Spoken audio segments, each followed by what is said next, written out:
క్షణమే బ్రతుకులాగా పండిననుకో ఈ బ్రతుకు మనసు తీరా విధినైనా చేసేదే ప్రేమ హృదయంగా తననైనా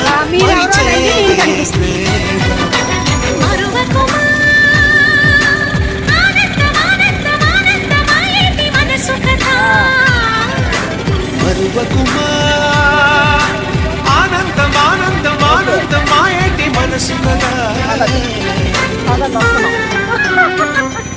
యమునా తీరం సంధ్యారా. చూసారు కదా ఎప్పటిదో అంట ఇది నాకు ఇంతవరకు తెలియదు, విన్నారు పేరు కానీ ఇంతవరకు నాకు తెలియదు. మీకు చూపిస్తాను. ఎవరైనా చూడని వాళ్ళు ఉన్నా తెలియకపోయిన వాళ్ళు ఉన్నా చూడండి, రండి దర్శించుకోండి మాధవయ్యని.